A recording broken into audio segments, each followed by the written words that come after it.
S2e2 Studios proudly presents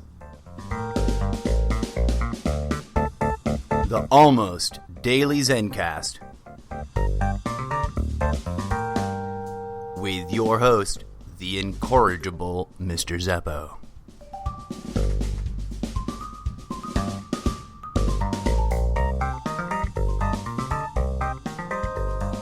Hello and namaste, and thank you for joining me.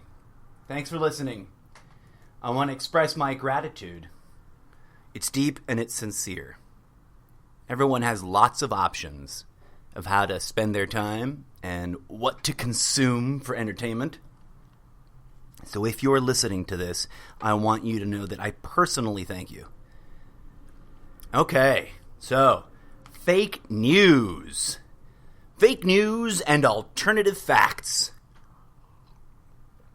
We have been blasted by this new post-fact thinking. It's not really new. It just feels new. But been watching and listening and reading the last several days, and it just blows my mind. So, while everyone in your mainstream media outlets and even your alternative media outlets are busy debating what the right response to fake news is, which, by the way, I do not think that censorship is the correct response to fake news.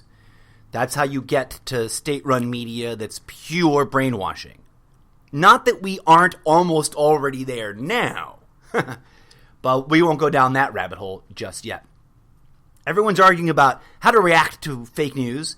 And my suggestion is hold the authors and the distributors of fake news accountable. It doesn't have to be high treason. And it doesn't have to be some, crazy life-ruining punishment. People just trying to get by, Everybody's a human, and we have to remember that. Even the assholes being jerkwads doing stupid things. But as always, my friends, I'm here to suggest that we step back a little.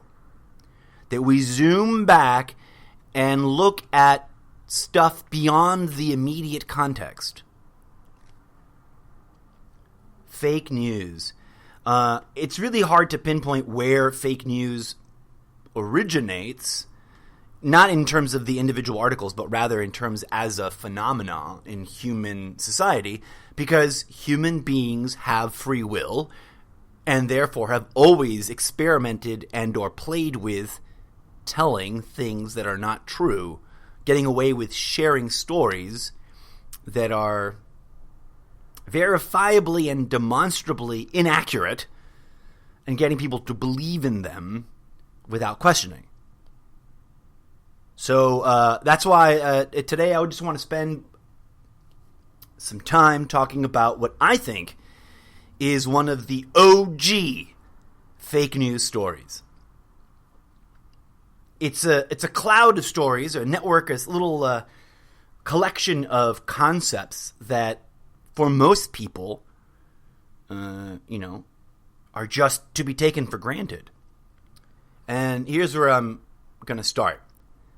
I'm going to treat it like as if they were news articles coming out right now to sort of, give it an interesting spin. Imagine if you woke up one day and this was a headline.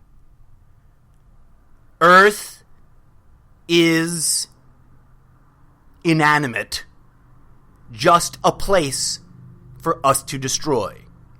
Followed by an article indicating how the place that we live in is inert and essentially just a toy here for our pleasure to dispose of as we choose.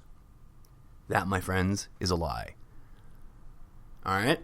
Now, why am I fixated on that?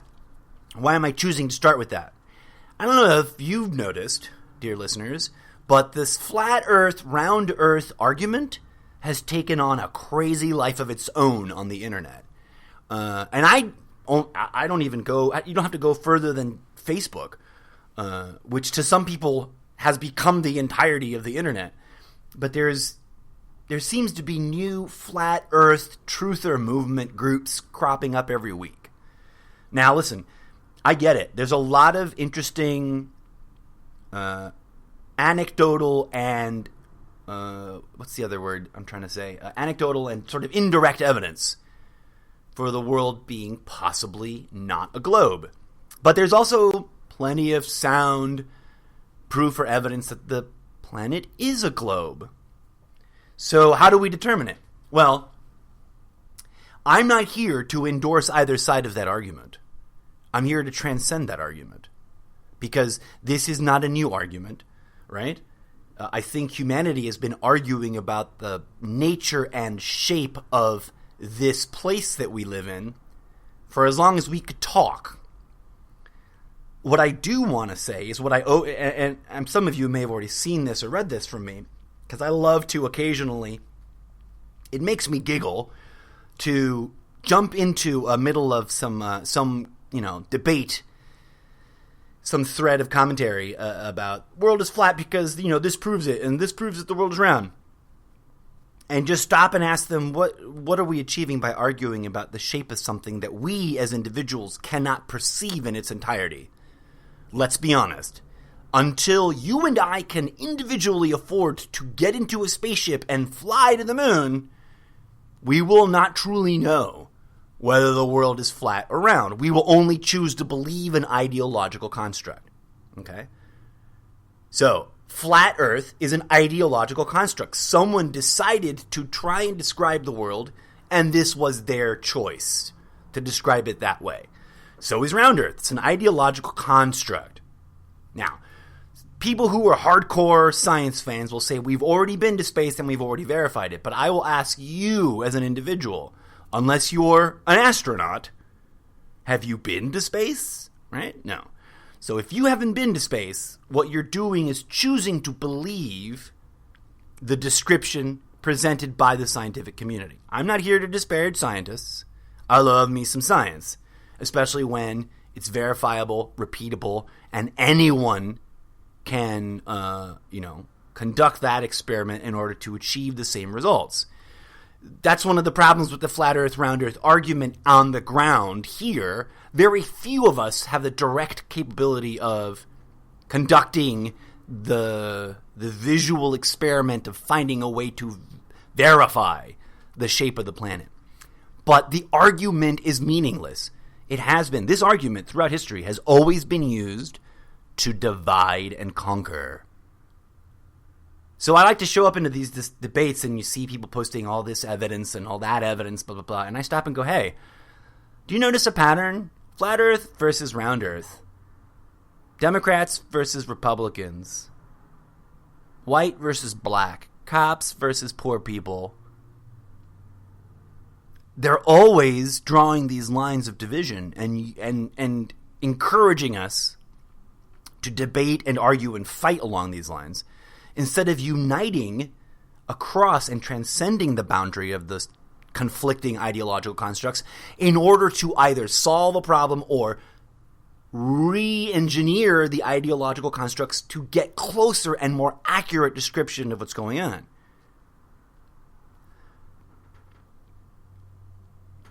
This is where I always come to a conclusion with them when they start coming at me with angry taunts and dismissals and usually a lot of vulgar language and hate speech about how I'm a fucking idiot because I can't see that one of those two sides must be correct and the other one must be wrong. No, but what I see is a tendency towards argumentation so pernicious that soon they'll have us arguing up versus down. Which, of course, any clear-sighted, clear-thinking individual can comprehend that you cannot have up without down. They are intrinsically intertwined in a mutually arising dichotomous relationship of relativistic mutually definingness, right? Up cannot be defined without defining down, its opposite or its twin. Now, more important than that, in my personal opinion, is this. And I have this on really good authority. This is not my original thought, but I've been told, I've been given to understand, let's say, that Earth is not a place. Earth is not an inert and inactive or, inanimate object here for our pleasure. Mother Earth is a living entity. Mother Earth is a womb that is giving birth to us. Mother Earth is conscious and capable of communicating with her children. We have just been brainwashed, bombarded by brainwashing for centuries. Brainwashing that leads us away from our intuition, which is one of the tools that we can use to connect with the entity we call planet Earth. That's the fake news we should be trying to debunk. Why is that more important than the fake news that Donald Trump is arguing with journalists over on TV? Because debunking this fake news idea, this alternative fact that Earth is just a lump of rock or a collection of objects, debunking that will heal the human species in a way that we need desperately. Our mother is begging us to stop fighting. Our mother is begging us to stop destroying her in the pursuit of artificial and completely imaginary things like profit and power. Our mother is begging us to stop wasting time and reconnect with her. Reconnect with the truth of who and what we are and get down to the real business, the real purpose of our existence in this realm. How do I know that? Because I prayed and prayed and prayed, and then I shut up and I listened. That's what meditation is. There's an old saying, I posted it in a meme somewhere, and I can't quite remember off the top of my head right now who this wording is attributed to, who is quoted as having said this, but prayer and meditation, and I'm totally butchering it, right? Like, I'm not getting the quote correct.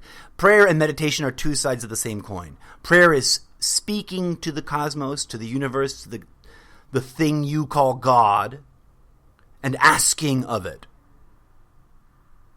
Meditation is listening closely and deeply to the answer.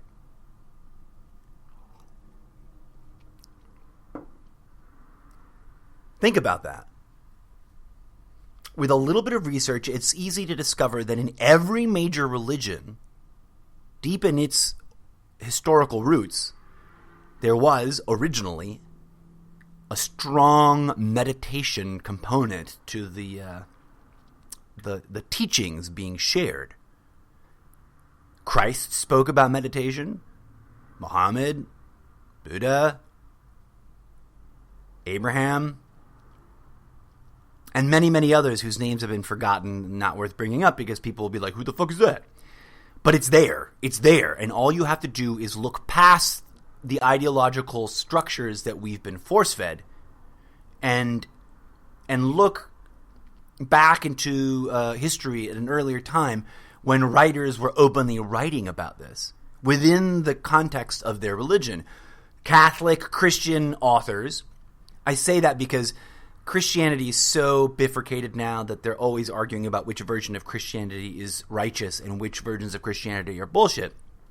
And let me tell you, all versions of Christianity as we see them today have been hijacked and have been watered down, polluted, and corrupted. I do not mean to offend people who identify as Christian, okay?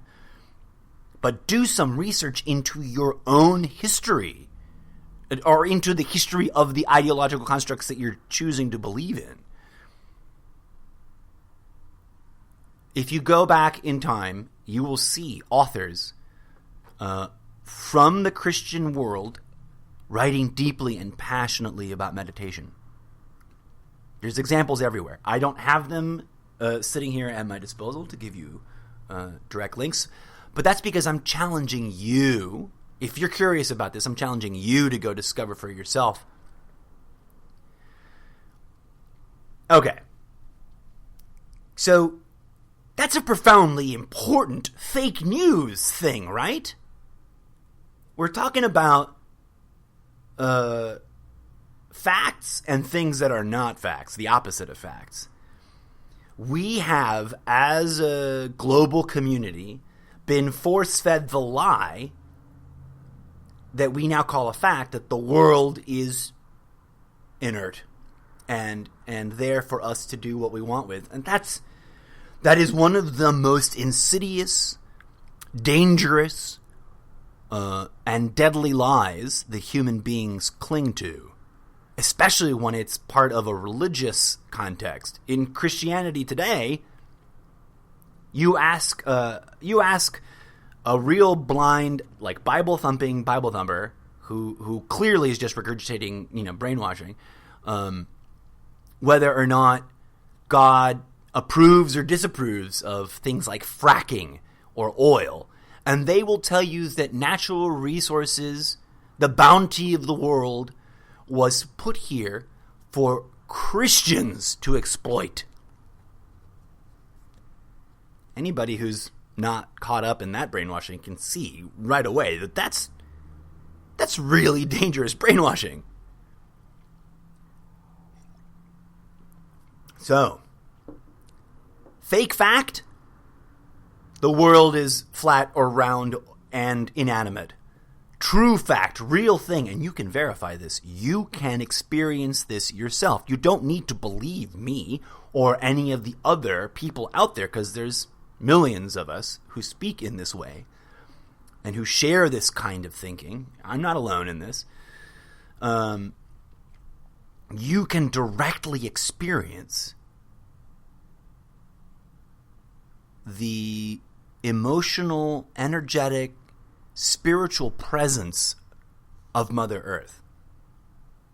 Now, why haven't you yet already? It's not your fault.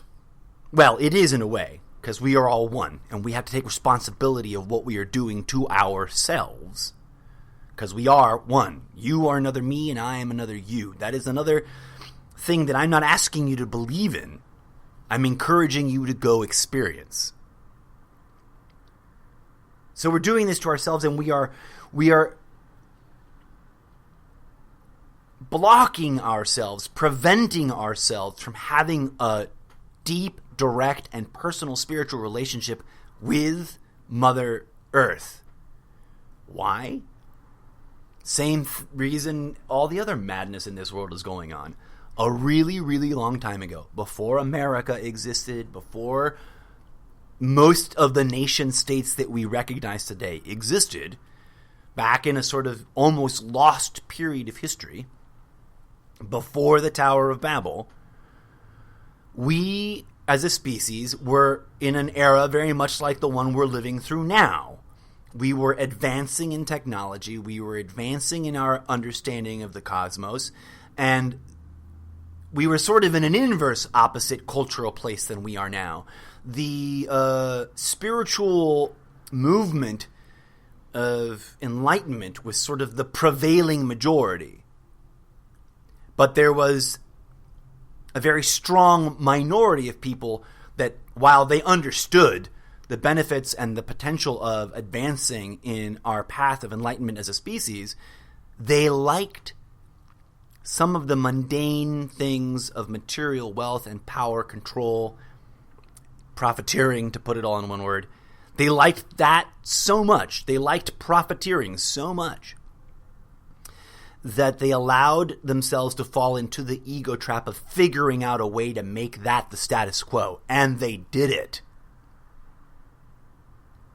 They did it by fabricating a bunch of fake news, repeating a bunch of alternative facts, both of which are just fancy sort of politically correct ways of saying lies, because President Trump is a liar. And no one wants to call him that on TV just yet. Very few people are doing that. Well, many, at the same time, many more every day, increasingly just flat out call him a liar. But let's get back to ancient times. Don't take my word for it. Go see. People always ask for proof, right? I point to the research around the commonality and the technologically advanced sophistication of massive stone architecture throughout the world. In a nutshell, the pyramids and structures like it all around the planet could not have been made with the primitive tools that historians insist were the only tools available at the time. In fact, the more closely you look at the actual physical evidence of structures like, the pyramids at Giza or what's that building up in the mountains in Latin America? The name just fell off the tip of my tongue. These stones, these carvings, they look machined, like laser cut or machining tools, marks, and there's all this evidence.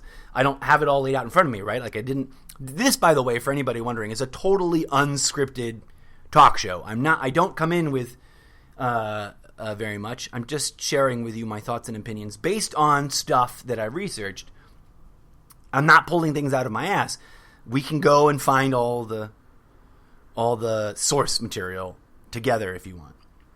But here's my point. There is enough evidence out there to cobble together a theory that still needs more research and more verifying that says at one point we lived as a species in a society as technologically advanced as we are now, if not slightly more.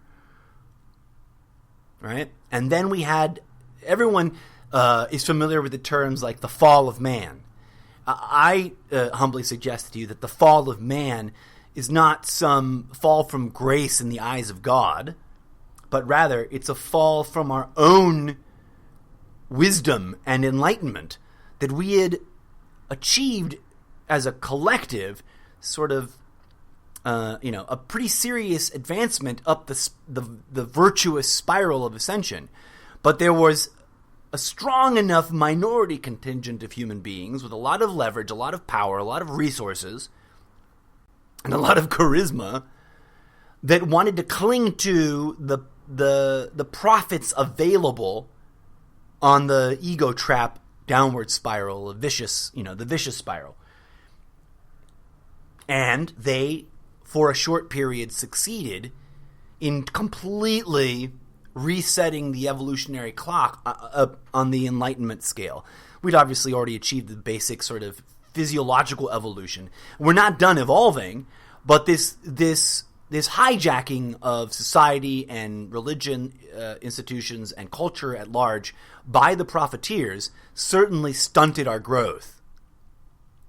Because we were preparing ourselves for a big evolutionary leap. And we still are. We are still on that precipice.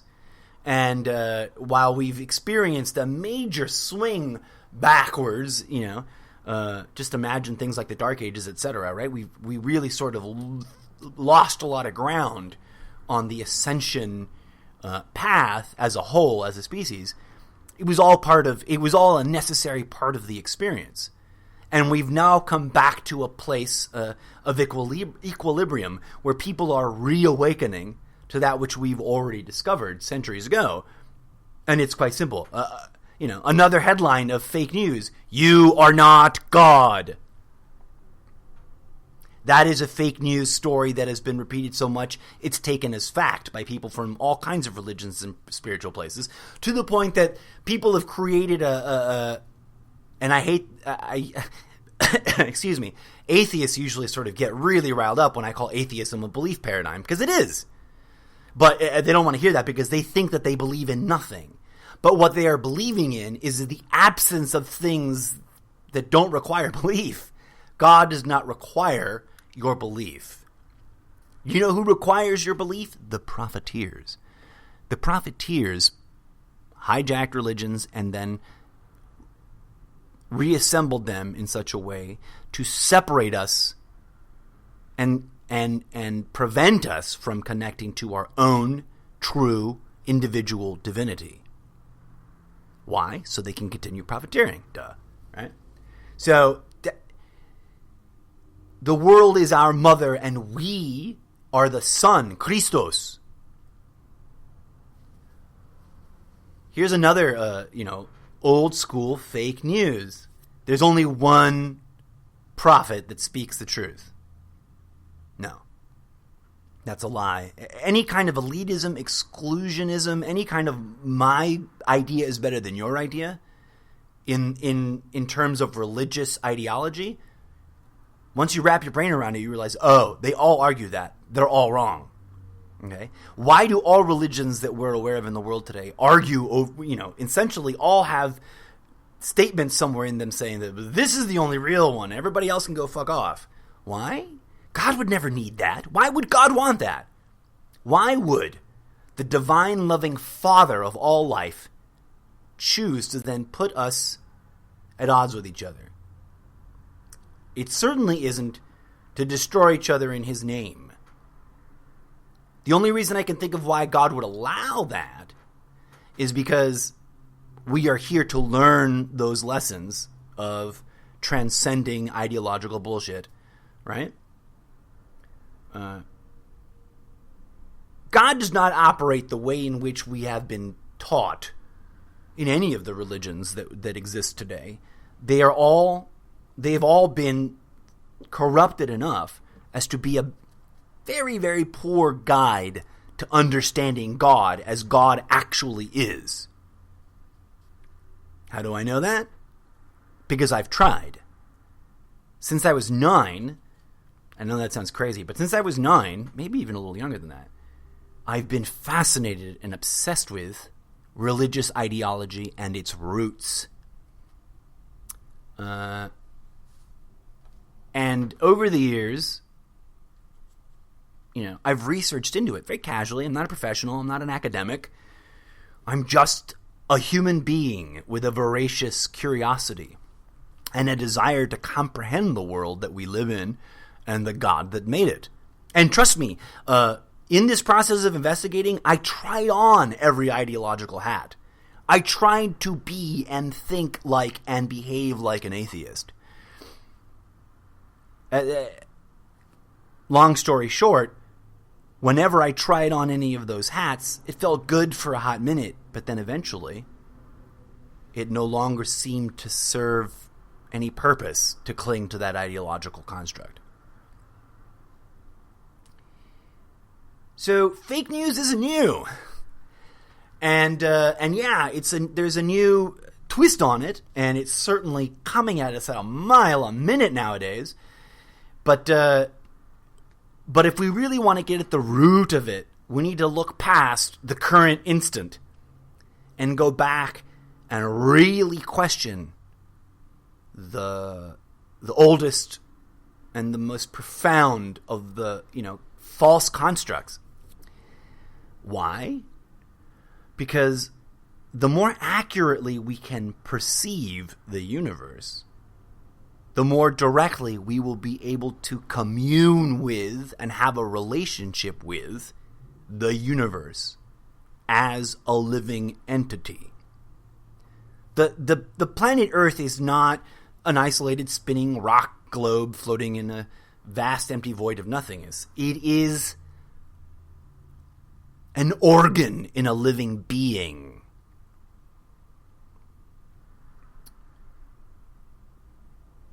God is not this clockwork maker that assembled this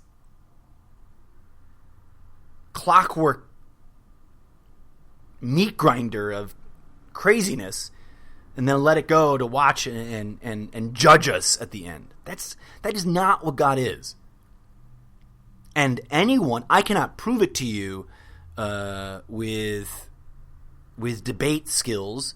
I cannot prove it to you by citing references because most people refuse to, cognitive dissonance, man. Most people refuse to integrate new data. So what we can do, what any of us can do, is take a moment to investigate the possibility that our previously held beliefs may be inaccurate, and then try not to believe in someone else's comprehension or not to jump from idea construct to idea construct, clinging to them along the way, but rather to abdicate all idea constructs.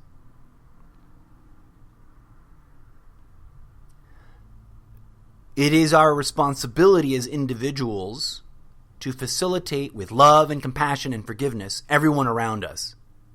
Not because Jesus said so, not because Muhammad said so, not because any particular prophet said so, but because it is true that to be kind, compassionate, and loving is infinitely more rewarding than to be cruel, controlling, and profiteering.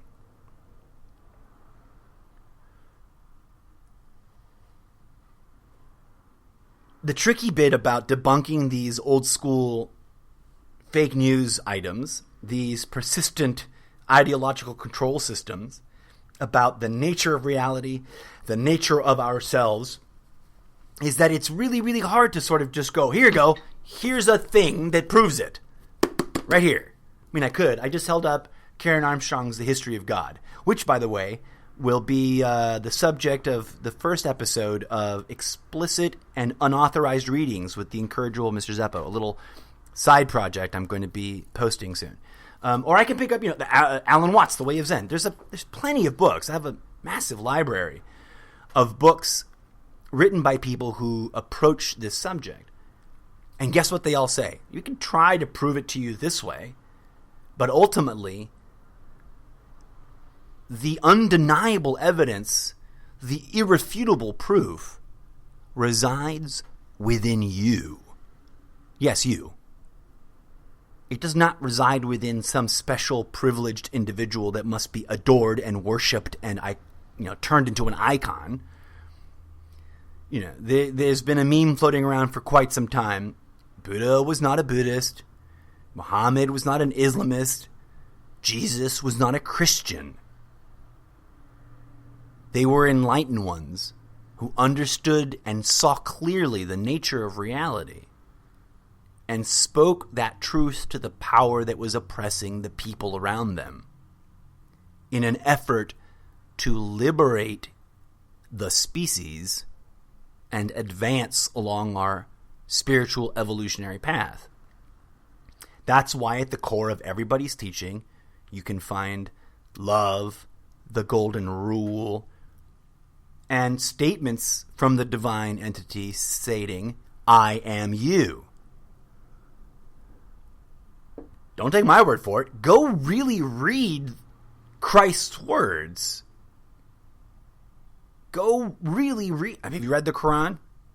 Most American Christians have not, because they fear that it is, the work of Satan and whatnot. But, if you read the Torah, you can scan every religion's big book, and somewhere deep at the core, the truth has survived underneath all of the corruption and editing and oppression.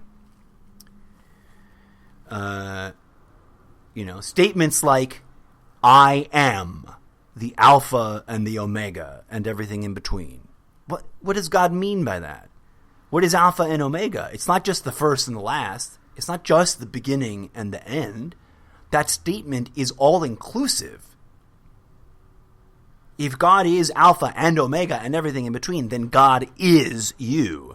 God is me. God is the chair I'm sitting on. God is the microphone I'm talking into.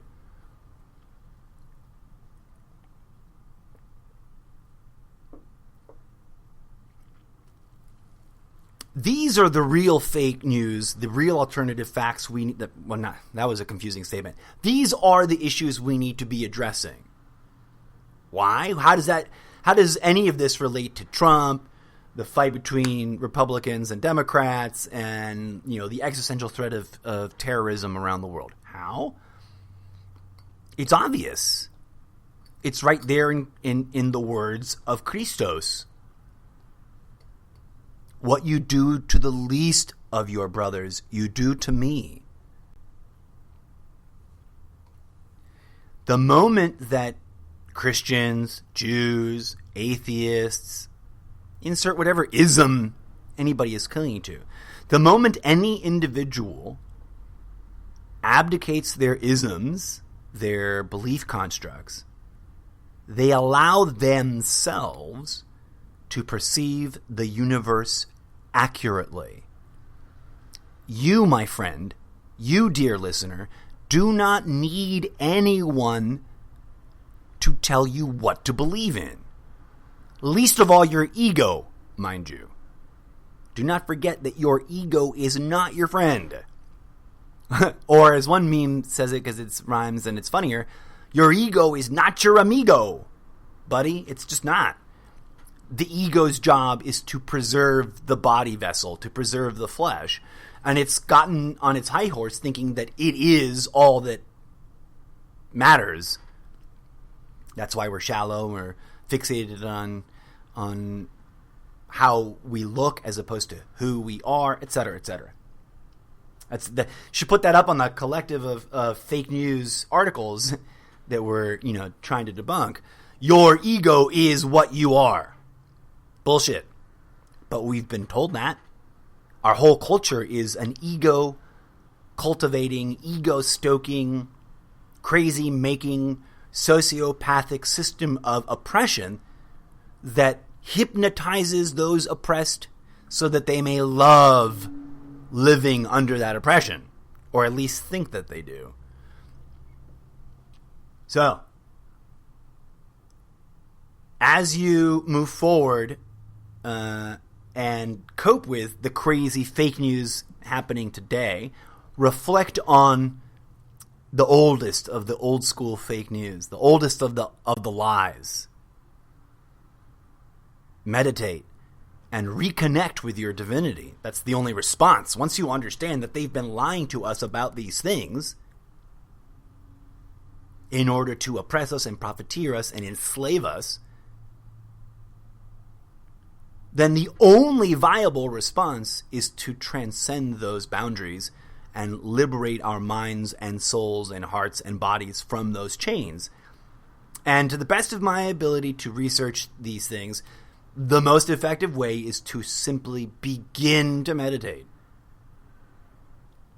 Now, the most common response to this statement is, well, I can't meditate. I can't meditate. My mind is too crazy. I'm too ADHD. I'm too this or I'm too that. I have too much anxiety. Of course.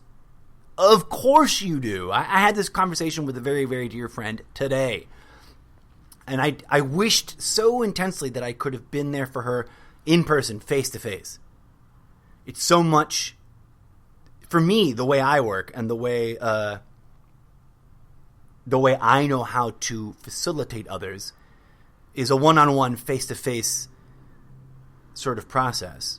It's much less magical in writing, but anyone who's overwhelmed with anxiety, fear, pain, yes, some of those things may be because of neurological damage. Okay, that's a real thing. I'm not denying that. I remember coming across a thread either in the last 42 hours on Facebook. Is mental illness really an illness, or is it a result of the society we live in? Both of those things are going on, right? But for those who are not in the category of genuinely, like, impaired physiologically, then the vast majority of your negative symptomology can be addressed by reconnecting with yourself spiritually. In fact, it could be argued that those symptomologies are there because your connection with yourself spiritually is weak and lacking. Now, that is not a moral judgment, my friends. That is just an attempt to explain the phenomena. All right, I've only got 4 minutes left. I'm going to wrap up part 1 of today's episode by suggesting to anyone out there listening that does not meditate to try. Just try. The simplest form of meditation is to sit in silence and focus the entirety of your awareness on the sensation and phenomena of your breath, and then explore your breathing. Now, there are many more complicated ways to meditate because the human animal is so ready to not allow itself access to higher levels because of the conditioning we've been living under for so many generations. So for those curious, there's plenty of outlets out there with lots of information on how to meditate. But if you want to hear my version of that stuff, hit me up. My email should be on my profile here on Sprecher.com, or you can find me on Facebook or Instagram, Twitter, YouTube, etc. Gonna leave it here for now, but I'm gonna be coming back to kind of bring things all together, back to commenting on today's fake news. I just wanted to put out the concept of some of this ancient fake news, some of these ancient lies we've been living under. So, thanks for listening. I hope that was interesting, and I hope it got you thinking and pondering and wondering.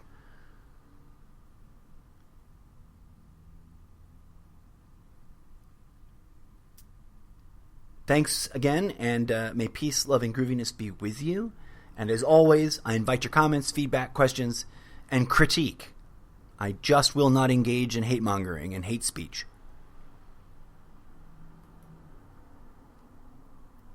So, until next time, this has been the incorrigible Mr. Zeppo. Thanks for listening. If you enjoyed listening to my podcast at any time, please tell your friends about it. And if you are a Southern California native interested in being on my podcast, make sure you shoot me an email, theincorrigiblemrzeppo@gmail.com.